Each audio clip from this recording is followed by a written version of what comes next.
Peace to y'all. I am Brother Nicodemus, and this is class now. Actually, there's no students in class, so I took this time to share something with y'all. I have been thinking about some things, and I created a chart to help me illustrate and kind of understand, put in perspective a couple of things. I don't know if I'm going to publish this chart to the channel. You'll have to wait and see. So, for right now, though, welcome to class. And the title of our chart is A Comparison of the Pathways Back into Society. And the comparison is between COVID-19 and biblical uncleanliness. And again, we're comparing what happens when you are diagnosed with COVID, your pathway back into society, or if you are proclaimed to be biblically unclean, your pathway back into society, right? And so over here, we got the chart, sections, columns rather, for being biblically unclean and coronavirus, and then comparison options, right? We got 3 rituals that go for both. That is the pathway back into society, right? And we're gonna run through it real quick.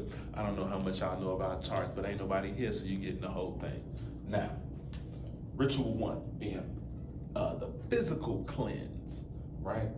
In the Bible, when you become biblically unclean, the first thing you gotta do, wash in water, right? Hands and or feet, depending on priest or what's happening. And those, you can find that written in Leviticus 15. That's for when you come in contact with the dead body or bodily fluids. And then chapter 11 is dealing with food and washing because you come in contact with unclean food. Over here on the coronavirus side, same thing. Ritual 1, you find out you got coronavirus, they send you home, tell you to keep hydrated, and then tell you to keep hand washing. The CDC says for 60 seconds, right? Before coronavirus, it was just 20 seconds, saying happy birthday. And 60% alcohol-based sanitizer, right? Remember, you can always sanitize your hands with with vodka, right? And boom, that's that.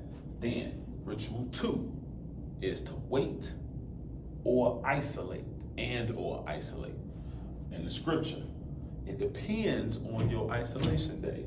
It's 1 day for the food, 7 days for bodily fluids and monthly cycles, and then up to 80 days depending on what the sex of the baby is in childbirth, right? And again, those are found in Leviticus 15 for the fluids and Leviticus 11 dealing with the food. And likewise, on the coronavirus side, we all know that you have to isolate or self-isolate, something. Y'all know what I'm talking about. And it used to be 2 weeks. Then at some point it became 7 days. And then the last time somebody here got coronavirus, it was 5 days for self-isolation. And we are in the great state of Illinois. Feel free to jump in the comments if your state is different. I'd love to hear that. Right? And then lastly, the 3rd ritual, the one that make your jaw drop, is the offering, right? And the offering with the scripture, the offering is a female lamb. Isn't that interesting? A female lamb or female goat or 2 young pigeons or turtle doves is what they're also called, right? And remember, this offering is because these uncleanliness refers us back to sin in the Garden of Eden, right? And that's why we have this offering, because it says for a sin offering, okay? And that's again found in Leviticus 5, 1 through 6. It talks about if you become unclean through any of these things in here. And then Leviticus 15 again is that same thing about what to do if you become unclean.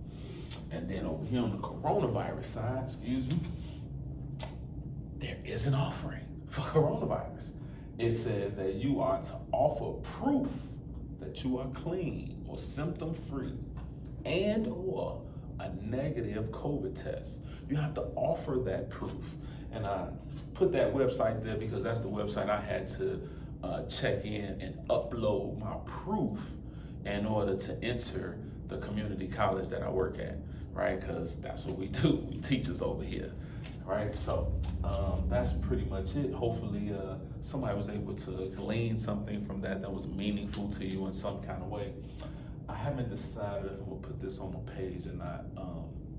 If I do, you'll have to go find it at Study the Bible, Not the Sermon, on Facebook and or Instagram. And that's all she wrote.